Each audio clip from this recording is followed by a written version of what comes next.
여러분 안녕하십니까? 아주 봄새싹처럼 파릇파릇한 특창을 여러분 들으셨어요. 천안에서 아주 제일 은혜스러운 특창을 오늘 저희가 특권으로 들은 것 같습니다. 우리 어린아이들을 위해서 애써주시고 규현이가 없는데도 오늘 또 참 잘해준 수연이 선생님하고 우리 아이들 정말 감사합니다. 그래서 여러분들도 이렇게 보시니까 너무 좋죠? 아시일날 오후에 우리 언니들이 선생님들과 함께 열심히 벨란티를 개발하고 이렇게 기회가 될 때마다 하나님께 영광을 돌려주시는 우리 선생님들과 우리 어린아이들이 정말 고맙습니다. 우리 더 열심히 하라고 좀 우리 어른들 박수 한번 보내주실까요? 네.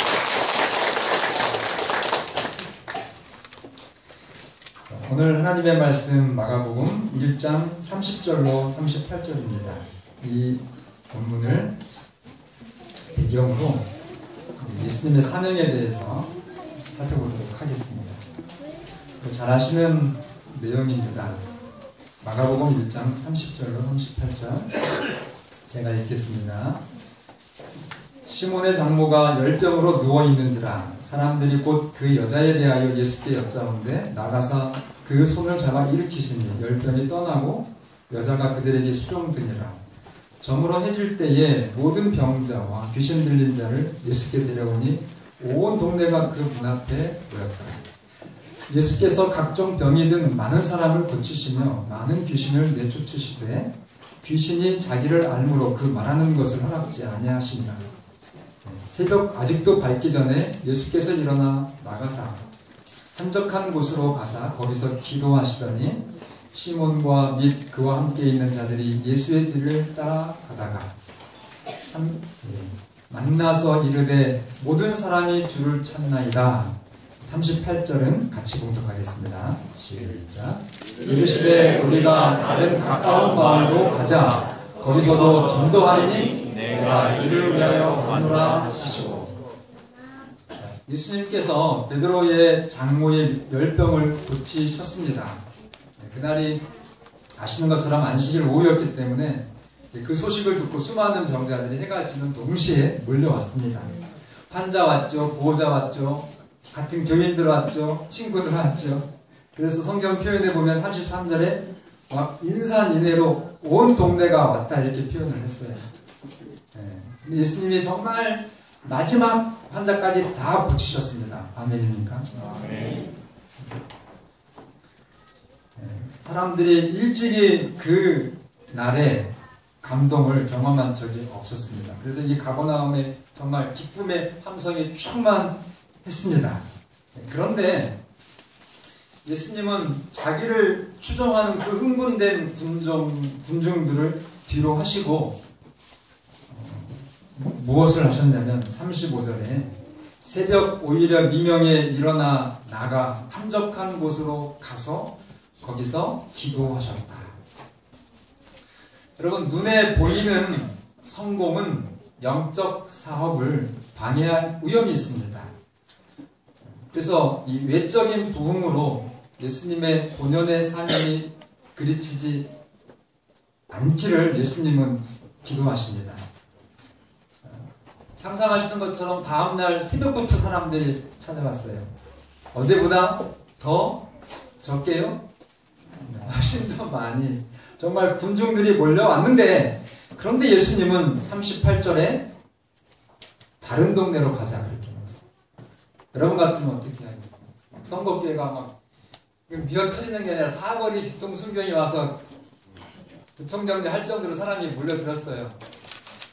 근데 예수님이 그 정말 흥분된 군중들의 정말 격앙된 찬양과 막 호산나 하면서 정말 당신이 메시아입니다 이렇게 외치는 그 음성을 사실은 정말 이 기회를 더 잘 활용해야 되겠다 하실 수도 있는데 예수님은 깊이 개인적으로 기도하신 다음에 여기 모여든 군중들을 두고 어디로 가자고요? 다른 데로 가자.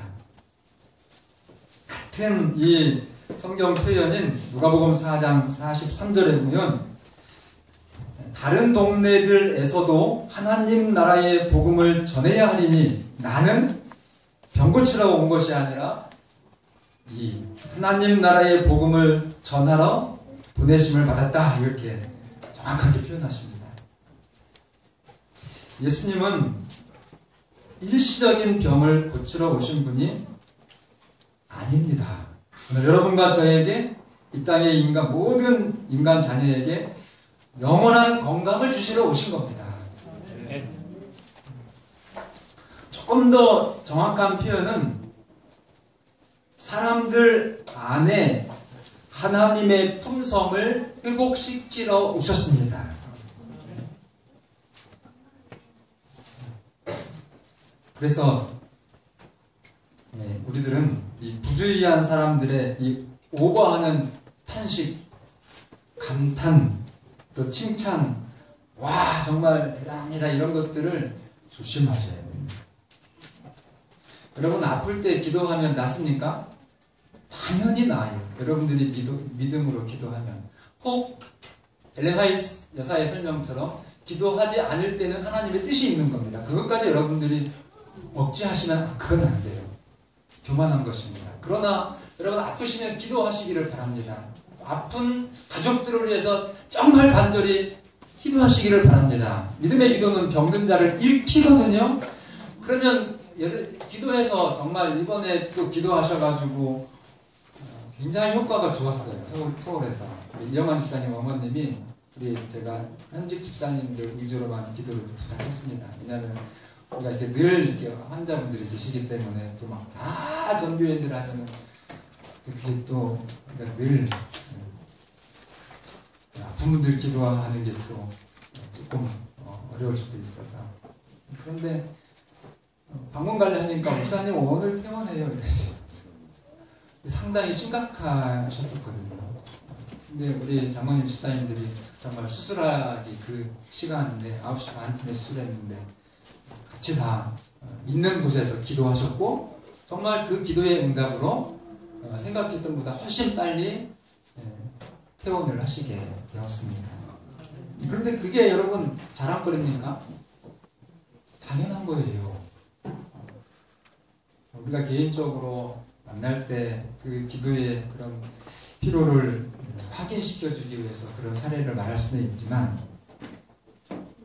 그러나 당연한 하나님의 능력에 대해서 흥분하거나 침소봉대하지 마시고, 우리 재림 성도들은 그런 일이 있을 때 정말 조용히 하나님께 감사하는 여러분과 제가 되길 바랍니다. 여러분, 사람들의 인정받음에, 또 사람들의 이 시선을 이렇게 받고 싶어하는 그런 생각으로 우리의 사고가 영적으로 눈이 멀면 마귀에게 무너집니다.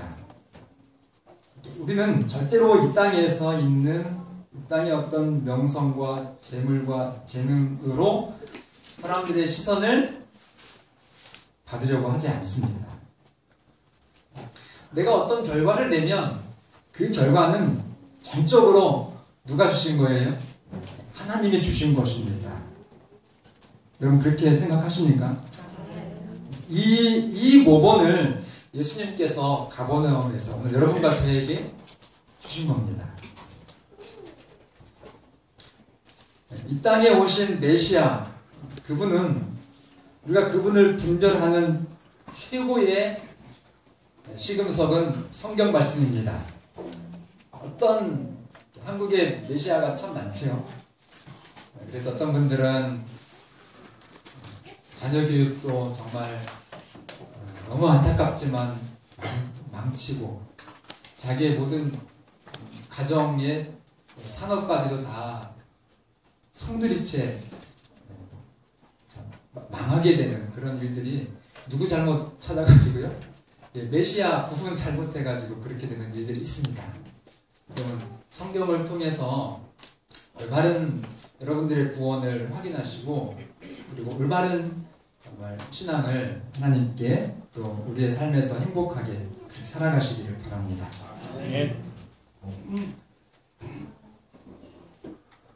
이 땅에 오신 예수님에 대한 예언은 이사야 42장 2절 3절에 보시면, 그는 외치지 아니하며 목소리를 높이지 아니하며 그러니까 굉장히 이렇게 막 떠들어대지 않는다는 겁니다. 여러분 사람들 만날 때 막 초면에 굉장히 여러분들을 칭찬하거나 말을 많이 하시는 분들은 조심하셔야 됩니다. 언제 만났다고 그렇게 막 별별 얘기들을 다 이렇게 하시면서 굉장히 여러분들에게 접근하고 또 여러분들에게 정말 좋은 사람이 되어주려고 하고 막 이런 말들을 다 이렇게 할 때 그 말 다 믿으면 돼요, 안 돼요? 믿어도 되는 경우도 있을지 모르는데 많은 경우에 조심하셔야 됩니다. 이 땅에 오신 예수님은 소리를 많이 지르셨다고요? 오히려 목소리를 높이지 않고 외치지 않고 또 거리로 예수님의 목소리가 나가지 않게 그렇게 하면서 3절에 보면 상한 갈대를 꺾지 않고 꺼져가는 등불을 끄지 않으셨다. 그런데 반대로 그 당시에 이제 바리새인들 유대 종교는 굉장히 소란했습니다. 떠들었어요. 까다로운 형식과 또 예배의 그 허식 그리고 그들이 자선을 했으니까 이제 상당한 자선을 했죠. 자기들이 이렇게 착한 일 한 거를 열상적으로 이렇게 드러내는 겁니다. 그것이 신앙 잘하는 것으로 그렇게 이제 예수님 당시에 하나님에 대해서 잘못 믿고 있었어요. 그래서 이 교리적으로 신앙적인 그런 문제가 교리적인 문제나 신앙적인 문제를 가지고 막 시끄럽게 네가 옳다 내가 옳다 막 논쟁하는 어떤 목사님이 그러시더라고요. 이렇게 길을 지나가다가 시장이었는데 막 가방 하나씩 들고 아저씨 두 분이 시장 사람들보다 더 크게 막 무슨 일이 있는 것처럼 싸우시더래요. 한 사람은 여호와의 이게 녹화를 하셔가지고 조심해야 되는데 한 분은 여러분 잘 아시는 저 반대 그쪽에 있는 그 교회에 지지를 않는 거예요. 서로 이해를 안 하고. 그런데 여사의 말씀을 보면 그 당시에 거리에서 율법학자들이 분노하면서 논쟁하는 일들이 드물지 않았다 그랬어요. 어디서요? 길거리에서 가다가 대판 안식일에 뭘 해야 되냐 말해야 되냐 그래가지고 막 하면 그것이 신앙의 어떤 하나님께 충성하는 것으로 그렇게 신앙을 했다는 것입니다. 재림 성도는 오늘 여러분과 저는 논쟁이 아니라 정말로 겸손하고 조용히 그리고 하나님의 사랑을 실천하는 데에 목숨을 거시기를 바랍니다. 정말 매력적인 신앙이 우리의 신앙이 되어야 되겠습니다. 그 당시에 예수님의 생애는 그래서 바리새인들과 너무나 반대셨어요. 시끄러운 논쟁을 피하십니다. 칭찬을 받고자 하는 정말 불쌍한 그 수고에는 아예 관계가 없으셔요.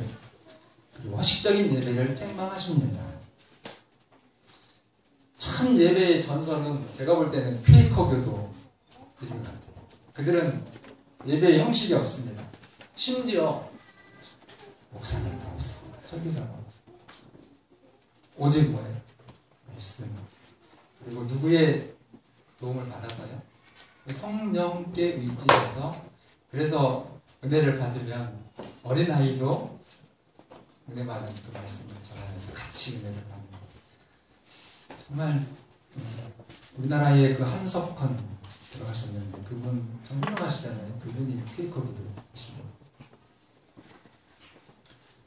여러분 거룩함은 절대로 인간이 만들 수 없어요. 맞습니까? 거룩한 척은 할 수 있습니다. 여러분 척하지 마시기 바랍니다. 우리가 100% 하나님 안에 우리의 모든 것이 감춰지면 거룩함은 자연스럽게 나타나는 겁니다. 침례 요한이 헤롯의 그 감옥에서 자기가 평생을 바쳐서 예수님의 메시아 사역을 예비했죠. 그런데 그 침례 요한 정말 그 훌륭하신 영적인 사도 선지자도 불안해한 것입니다. 이제 정말 내가 죽을지도 모르는데 이 예수님이 맞는 분이었나? 내가 정말 평생을 목숨 바쳐 충성을 다한 내 사역이 하나님 앞에 올바른 것이었나? 그거 궁금한 것입니다. 그래서 제자들을 둘을 보내서 마태복음 11장 3절에 보면 오실 그이가 당신 맞습니까? 아니면 우리가 다른 일을 기다려야 합니까? 이렇게 물어봤어요. 예수님은 그 제자들의 질문에 말로 하지 않으셨어요. 여러분이 믿음이라고 하는 것은요, 말로 되지 않습니다. 사기는 말로 되더라고요. 제가 사기 여러 번 당해봤거든요. 얼마나 그럴듯하게 하는지 단 5분 만에 60만 원 날라갔어요. 서북경찰가 신고했는데 신고하러 온 저를 경찰 그 선생님이 바보처럼 보시더라고요. 더 이상 이제 내가 이 사기를 안 당해야지 바보처럼 신고하면 안 되겠다. 얼마나 목소리도 그냥 정직한 목소리에 모든 걸 다 제 형편을 다 알고 아주 도움을 주는 것 같아서 얼른 60만 원 입금했더니만 그 뒤에 네이버 검색하니까 사기꾼이라고 나오더라고요.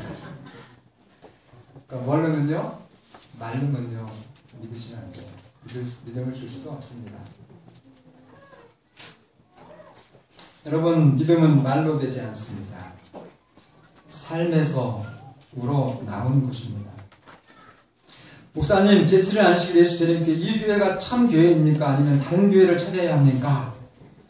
여러분 가서의 신앙이 진짜인지 가짜인지를 다른 사람들에게 알리시려면 말로 하시면 안 됩니다. 교리적으로는 이길 수 있죠.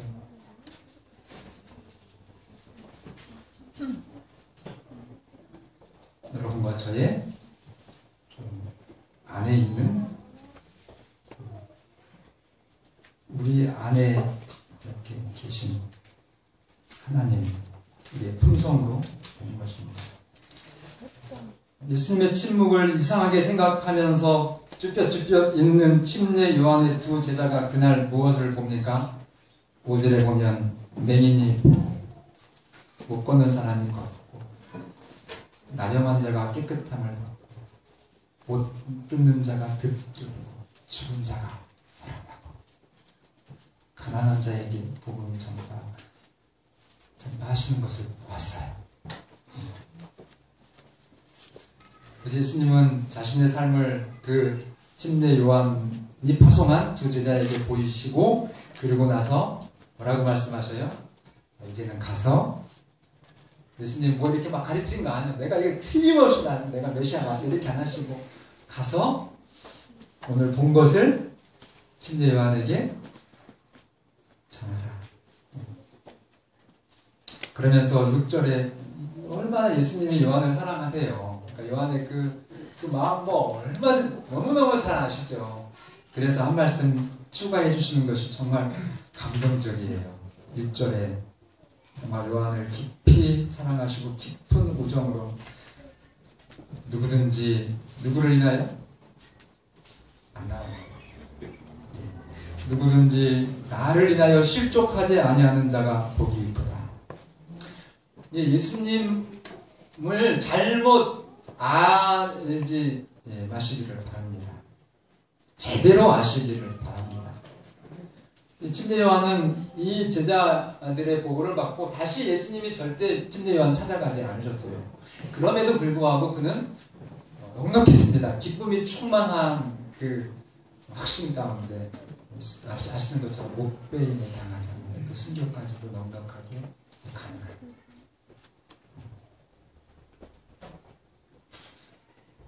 여러분과 저의 신앙에서 이 메시아에 대해서 혼돈하지 마시기를 바랍니다.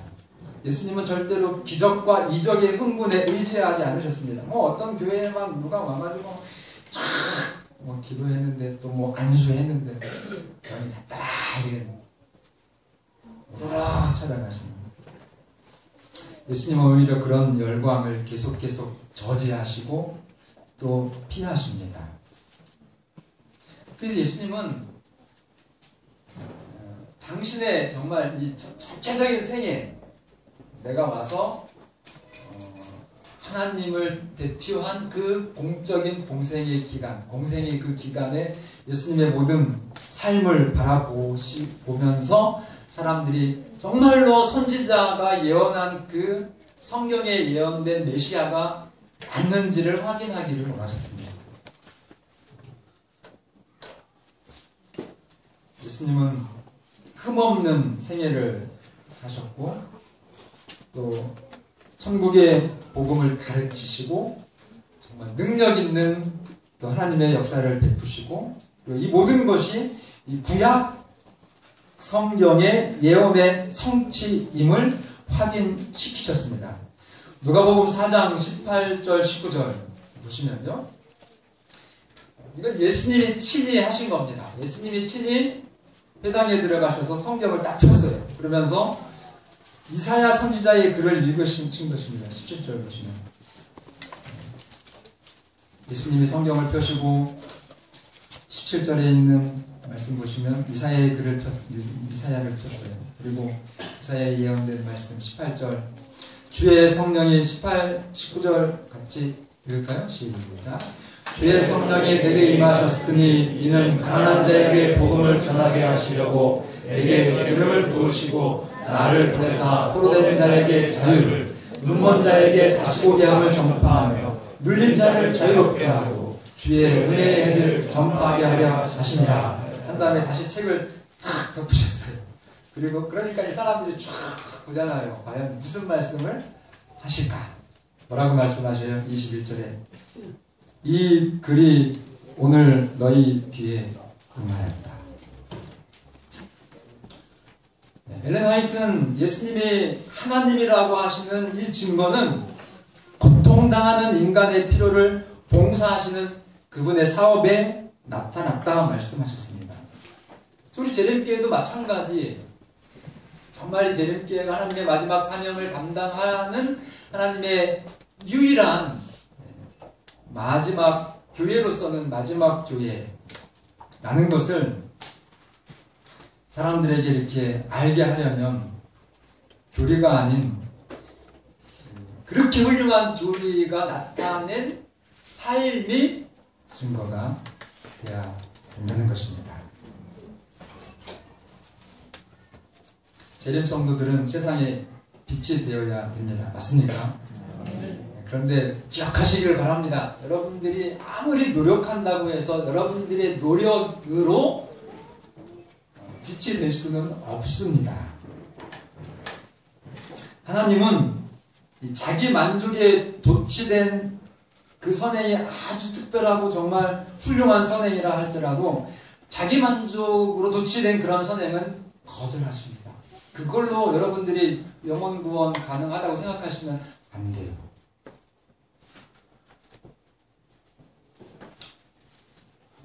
성도들의 마음에 하나님 나라의 원칙이 들어오면 많은 사람들에게 아주 정말 확고한 성실함이 이렇게 드러나게 되어 있습니다. 여러분들이 막 이것저것 잘하려고 하시지 마시고 정말 여러분들의 마음에 전능하신 성령님을 모시면 눈 떠서 눈 감을 때까지 그 하루의 삶이 최고의 여러분들의 빛을 세상에 드러나게 되어 있습니다. 재물이나 높은 주위나 값비싼 장비, 건물, 설비 이런 것들이 하나님의 사업을 발전시키는 필수 품목이 아닙니다. 왜냐하면 아무리 화려해도 이 세속적인 과시는 하나님께 가치가 없기 때문입니다. 하나님의 가치는 이 눈에 보이는 일시적인 가치가 아니에요. 눈에 보이지 않는 가치, 그러니까 한계가 있는 가치가 아니라 영원한 가치입니다. 이 세상에 존재하는 최고의 정말 값진 예술품 하면 제가 그냥 다른 거 잘 모르고 제가 그냥 아주 이렇게 사람들에게 들었던 모나리자라고 하는 그 작품이 있거든요. 여러분들도 다 아실 겁니다. 그 모나리자의 미소. 근데 그 작품은 구체적인 뭐 팔리지가 않았으니까요. 그 가격은 정해져 있지 않은데 그것이 이제 불란서에서 미국으로 갔을 때 혹시나 도난당할까봐 보험회사에서 책정해 준 금액이 얼마냐면 8천억 원이에요. 8천억. 그런데 우리 속에 있는 하나님의 품성은 여러분들이 어쨌든 예수님 믿고 나서 여러분들의 안에 있는 그 하나님의 품성, 그것은 모나리자하고는 비교할 수가 없습니다. 여러분들이 얼마나 값진 존재인지를 다시 한번 확인하시고 정말 하나님 앞에 감사하시기를 바랍니다. 아멘. 제가 증명해 드릴게요. 자, 마태복음 16장 26절. 사람이 온 세상을 얻는다 해도 자기 목숨을 잃으면 무슨 소용이 있겠느냐? 사람의 목숨을 무엇과 바꾸겠느냐? 온 세상보다도 한 사람의 영원한 생명이 더 비싸다는 얘기죠. 그러니까 여러분, 한 사람이 이 지구 전체하고도 가격을 따져볼 때 더 비쌉니다. 맞습니까? 제 계산법이에요? 아니요. 하나님의 계산, 예수님께서 정확하게 여러분들에게 알려주신 겁니다. 그러니 우리 안에 하나님의 영원한 품성, 이 구원을 정말 온전히 붙드는 여러분과 제가 되길 간절히 바랍니다. 예수님은 이 땅에 하늘의 것을 가지고 오셨는데 뭘 가지고 오셨죠? 다시 우리가 가지고 갈 거 하나 있어요. 품성. 그리고 그걸 구체적으로 말씀 표현하면 예수님은 이 땅에 사랑을 가지고 오셨습니다. 있습니까? 그 사랑을 꼭 받으시기를 바랍니다. 우리가 그걸 받으셔야 돼요. 왜냐면 그것이 영원한 여러분과 저의 재산이기 때문에 그렇습니다. 여러분들을 영원히 병원 가지 않도록 해주실 거. 아멘입니까? 아멘. 영원히 여러분들 집 걱정하지 않게 해주실 거. 아멘입니까? 아멘. 영원히 여러분들이 먹고 사는 거 걱정하지 않게 해주실 그 재산, 그 정말 비교할 수 없는 보물, 이것을 붙드시는 여러분과 제가 되기를 바랍니다. 아멘. 그러므로 믿음, 소망, 사랑, 이 세 가지는 영원히 있을 것인데 그 중에서 가장 위대한 것은 사랑이다. 이 시간 우리 안에 있는 영원한 행복이 보장된 보화를 한번 확인해 보겠습니다. 로또 1등보다 훨씬 더 여러분들이 지금 진지하셔야 됩니다.